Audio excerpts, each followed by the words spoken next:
धाकड़ खबर, बेखौफसमा बेबाक अंदाज।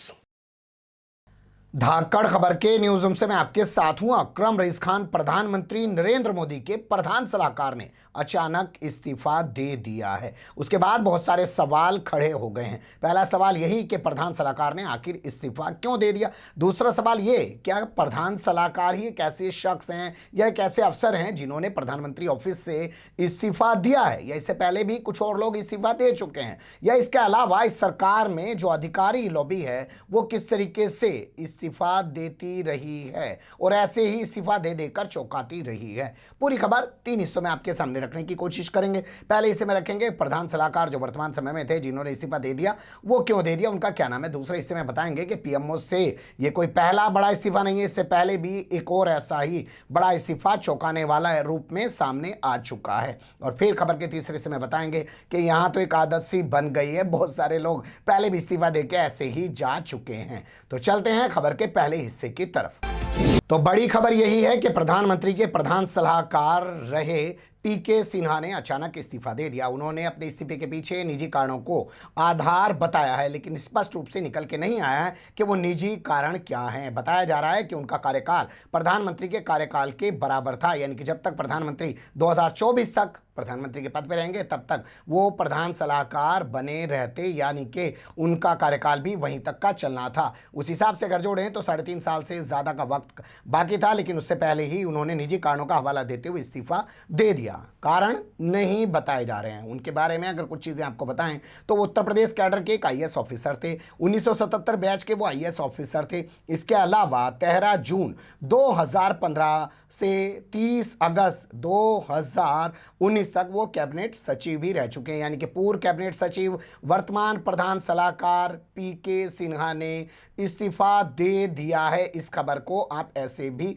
समझ सकते हैं। कैबिनेट सचिव पद से रिटायरमेंट होने के बाद उनको 2 जिम्मेदारियां दी गई थी, यानी कि जब वो कैबिनेट सचिव पद से रिटायर हो गए थे, 4 साल तक लंबे समय तक वो कैबिनेट सचिव रहे, उसके बाद जब वो रिटायर्ड हो गए थे तो पीके सिन्हा को 2 जिम्मेदारियां दी गई थी। एक जिम्मेदारी दी गई थी अगस्त 2019 में, क्योंकि निपेंद्र मिश्रा छोड़कर चले गए थे, उन्होंने भी अचानक इस्तीफा दे दिया था। उसके बाद उनको ओएसडी बना दिया गया, यानी कि पीके सिन्हा को ओएसडी बना दिया गया था, और बाद में इनको प्रधान सलाहकार बनाया गया सितंबर 2019 में। तो ये एक छोटा सा प्रोफाइल उनका निकल के आता है जो खबर के पहले हिस्से में हमने आपके सामने रखा। लेकिन बड़ा सवाल ये कि अचानक क्यों इस्तीफा क्यों दे दिया, कुछ तो स्पष्टीकरण दें, कम से कम पब्लिक के सामने आके बताएं, या बाद में फिर कई साल बाद वो किताब लिखेंगे और फिर बताएंगे कि मैंने क्यों इस्तीफा दे दिया। चलते हैं खबर के दूसरे हिस्से की तरफ। ऐसा नहीं है कि सिन्हा एक ऐसे अकेले अफसर हैं जिन्होंने पीएमओ से इस तरीके से इस्तीफा दिया है, या बड़े अधिकारियों की अगर बात करें तो वो अकेले नहीं, उनसे पहले नृपेंद्र मिश्रा ने भी इसी तरीके से इस्तीफा देकर चौंका दिया था। बाकायदा कानून में बदलाव कर, 60 साल पुराना कानून था कि किसी रिटायर्ड अफसर को आप प्रधान सचिव नियुक्त नहीं कर सकते हैं, लेकिन फिर भी प्रधानमंत्री ने कानून में बदलाव कर नृपेंद्र मिश्रा को प्रधान सचिव नियुक्त कर दिया था। लेकिन अचानक अगस्त 2019 में उन्होंने अपने पद से इस्तीफा दे दिया, यानी कि पीके सिन्हा ने अब दिया है, और इनसे पहले नृपेंद्र मिश्रा बड़े अफसर हैं पीएमओ से इस्तीफा देने वाले, और उन्होंने इस्तीफा देकर उस समय चौंका दिया था। उनके इस्तीफे के बाद ही पीके सिन्हा को कुछ समय के लिए ओएसडी बनाया गया और बाद में उनको प्रधान सलाहकार के तौर पर नियुक्त कर दिया गया। वर्तमान स्थिति अगर हम देखें नृपेंद्र मिश्रा की, तो वो श्री राम जन्मभूमि तीर्थ स्थान ट्रस्ट का द्वारा बनाए जा रहे राम मंदिर के देख रेख कर रहे हैं, उसकी कमेटी बनी हुई है, उसकी वो सरबा है, उसकी जिम्मेदारी उन पर है। लेकिन बड़ी बात यह है कि बड़े पदों से ऐसे जो इस्तीफे होते हैं उससे बहुत सारे सवाल पैदा हो ही जाते हैं, लेकिन ये कोई पहला मौका नहीं है। खबर के तीसरे हिस्से में देख लीजिए। अब पीएमओ से निकल के कुछ और इस्तीफों पर आपकी एक नज़र डलवा देते हैं, जिससे आपको अंदाज़ा हो जाएगा कि सरकार के दौरान इस्तीफा देकर चौंकाने का जो सिलसिला है वो कोई नया नहीं है। फरवरी 2019 की खबर आपके सामने रखना चाहता हूँ।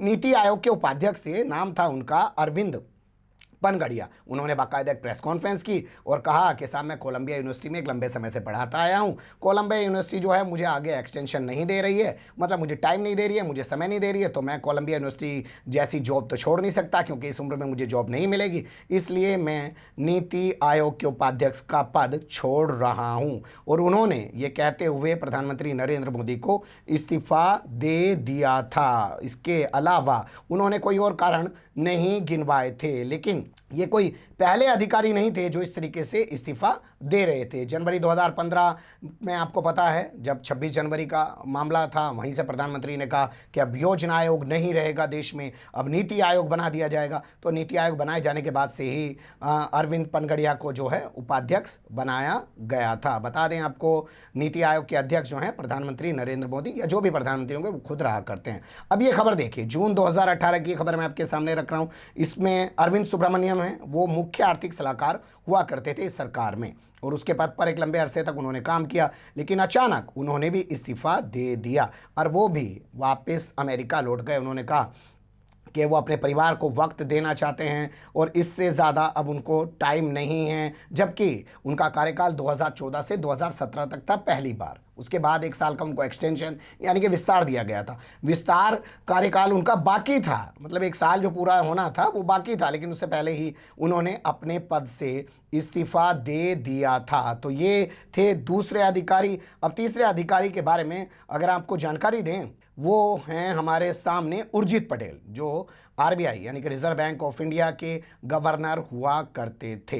लेकिन मुझे लगता है कि उर्जित पटेल के बारे में जानकारी दूं उससे पहले अरविंद सुब्रमण्यम के बारे में इतना बता दूं कि अरुण जेटली जो उस वक्त वित्त मंत्री थे, अब इस दुनिया में नहीं रहे, उन्होंने बाकायदा फेसबुक पोस्ट लिखकर इस बात की जानकारी दी थी कि वीडियो कॉन्फ्रेंसिंग के जरिए अरविंद सुब्रमण्यम ने अपना पद छोड़ने की इच्छा जताई और वह वापस अमेरिका लौटना चाहते हैं। अब दिसंबर 2018 की ये खबर देखिए, आरबीआई के जो गवर्नर पद पर तैनात थे उर्जित पटेल, उन्होंने अचानक इस्तीफ़ा दे दिया। वो भी अपने निजी कारणों से इस्तीफ़ा देकर अमेरिका चले गए और वर्तमान समय में अमेरिका में वो हैं, वहीं पढ़ा रहे हैं, वहीं लिख रहे हैं और इस सरकार की नीतियों पे सवाल उठा रहे हैं। बता दें कि उन्हीं के दौर में 2016 में नोटबंदी हुई थी और उन्हीं के दौर में आरबीआई का जो रिजर्व पैसा होता है, जिसे बुरे वक्त के लिए रखा जाता है, उसको भी मोदी सरकार ने निकालने की कोशिश की थी या निकाल लिया था। पूरी जानकारी हमारे पास नहीं है, आप लोग गूगल कर लीजिएगा, सर्च कर लीजिएगा, आपके पास आ जाएगा। कुछ काम आप भी लोग करना सीखे, वरना भोपू मीडिया की तरह जो हम बताएंगे उसे ही आप लोग सच मान के बैठ जाएंगे। भाई कुछ अपने अंदर आदत पैदा कीजिए और शक पैदा कीजिए, हर चीज़ को देखना